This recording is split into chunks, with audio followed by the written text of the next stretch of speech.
Hey guys, this next video is a video analysis by surf coach Adam Torrey. Adam is the owner and head coach at the Hurricane Surf Company up in Canada. He has been coaching surf for over 10 years. He coaches different abilities and surfcraft. He has competitive experience as a longboarder for Team Canada. He offers tips and video analysis to clients all over the world. And if you like what he has to say, please get in touch with him at his Instagram and website, which I'll put at the link in the description below. The tools he's used to analyze my surf include Pacto, the video analysis tool, and WaveKey for surf techniques, and so much more. You can use the discount code HerWaveKey20 to get a 20% discount on your first year of the program. It was cool to get surf coaching from Adam. He seems like a really good dude and gave me a lot of helpful tips. So if you like what he had to say, go check his page out and support him. Without further ado, here's my video analysis session with Adam Torrey.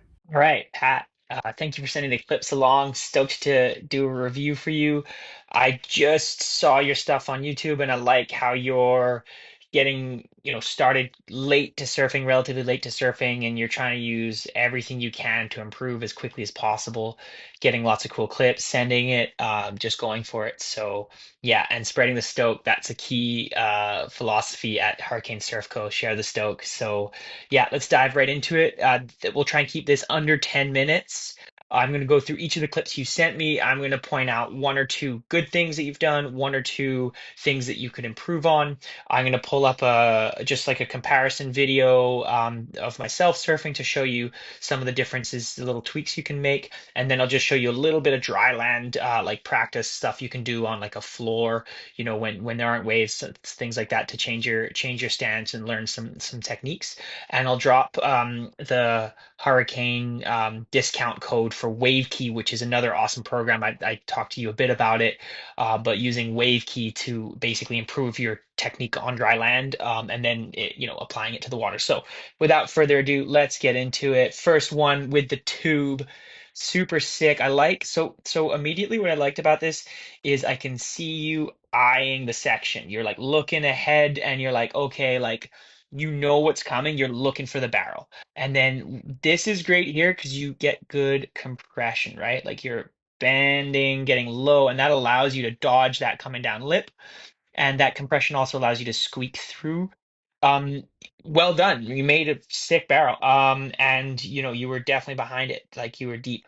We're just going to talk a bit about your stance and how when we change your stance, you're going to then be able to like have more control and mobility when you come out. You could do things like come out and then just hook a sick layback turn, or even more advanced maneuvers by just opening up your stance a little bit more. So we'll get more into that. What I really liked about this is this position right here. You are, again, eye on the prize. You are seeing what's happening in front of you. And I really like that you have this hand just down, ready to touch the water, ready to engage.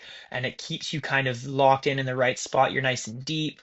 And again, more into this stance. You have a nice carve here, but it's what we call mid face, right? Like your carve is happening kind of in this part of the wave, and we want to open up your stance and get you hooking your turns off the top of the wave.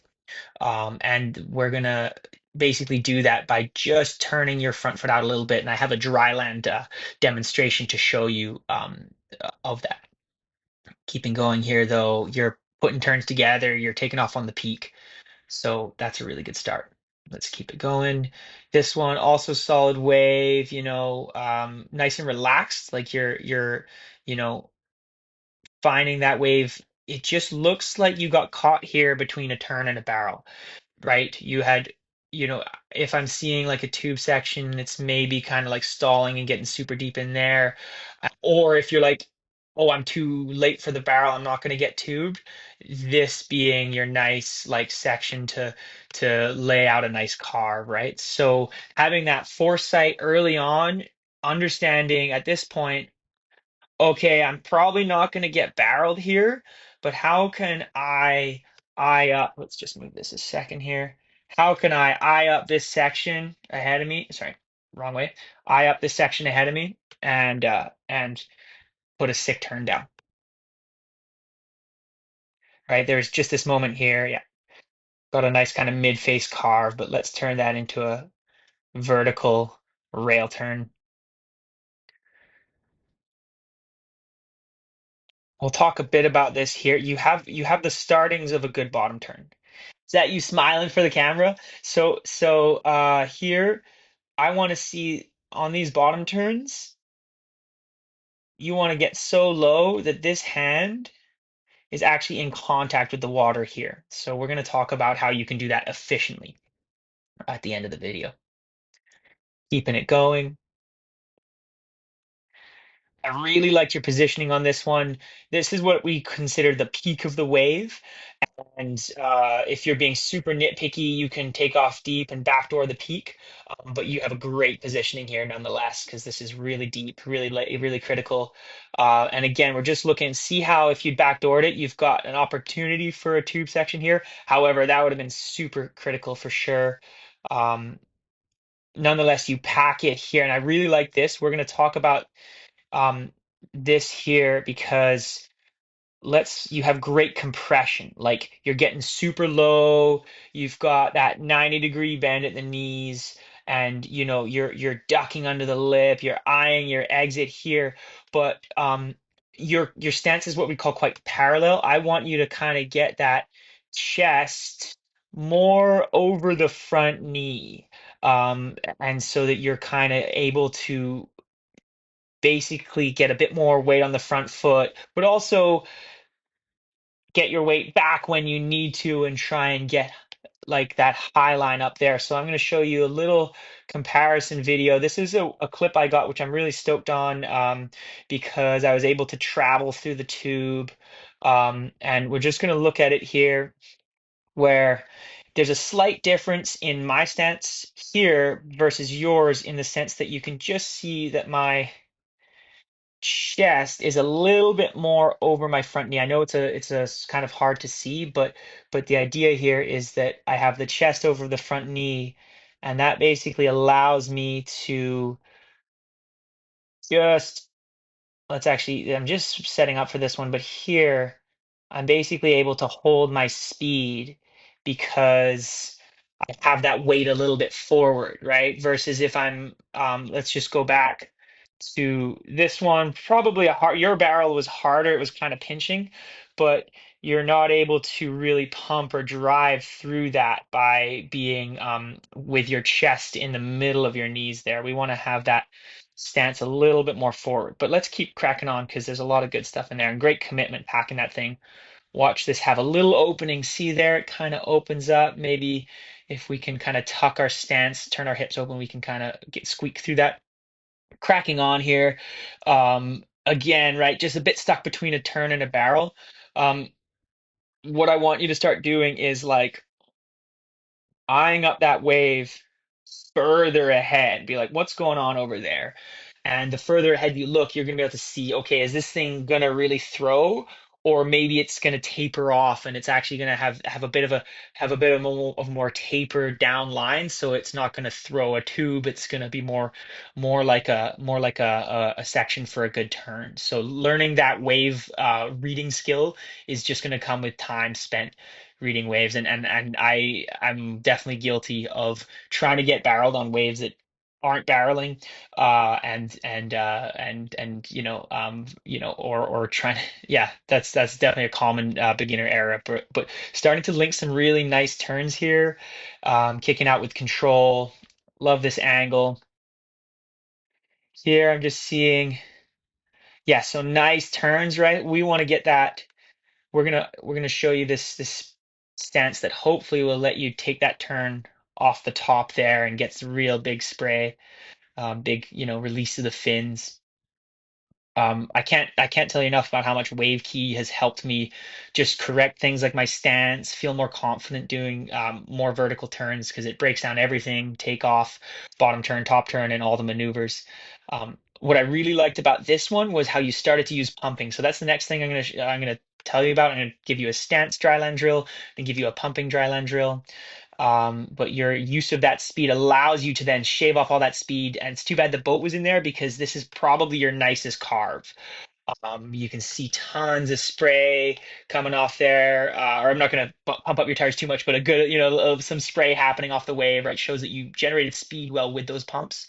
and then we'll just talk about like rebounding and re-getting, because there was just potentially another good section right here that you just kind of got caught behind. And again, this stance drill I'm going to give you is going to change the game for that. So again, nice use of highline here. We're just going to go to my living room and I'm going to show you what I got set up. This one was nice because you had some flow there and you start to really reset on the wave. So let's just take a look. So right now we talked about how you have that kind of parallel stance. I'm just going to minimize this stuff and we're just going to go to my view here. So the thing that we want to do with our training stance drill is right now you're compressing like this. And actually one of the key ways to get that more hips forward to, if this is the nose of your board going this way, is actually to turn that front foot out. So right now you're surfing like this. I want you to take that front foot and actually turn it out a bit, and that's going to allow you to drop that back leg. And we're going to take the back arm here and we're going to bring it forward. So now you're going to be more like this as opposed to this, right? And that's going to start from building it up from the pop up, right? So you're going to be like dry land, you're going to be pulling up 1, 2. This is some wave key stuff that we'll talk about. I definitely highly recommend getting that program because it's going to take you through things like that takeoff that gets you into that stance. Um, and again, I'll drop the discount code here for you. The other thing I wanted to show you was the pumping drill. So you had those nice pumps that got you to that turn. What we're going to do to kind of mimic that is we take the ball here, any like a tennis ball, and you're basically going to like get into that stance where instead of kind of parallel, you're going to be more turned out, and you're going to like basically swing the hips forward, and you're going to pass the ball back and forth behind you and get that feeling of swinging the arms and going. So these are things you can do at home before a surf session. Um, and they also relate to uh, wave key. So again, I'm kind of plugging it here, but trust me, for someone, you had that great video of like the 10 tips, add some dryland practice into that and you'll form really dialed uh, takeoff, bottom turn, top turns, all the carves, and then when you're surfing, you don't even have to think about it. So yeah, let me know if you have any questions about any of this. Let me know what specific surfing goals you have too, and maybe I can help you if it's like a specific maneuver or a certain block that you're trying to work through. And yeah, keep doing what you're doing, man. Keep sending it. You.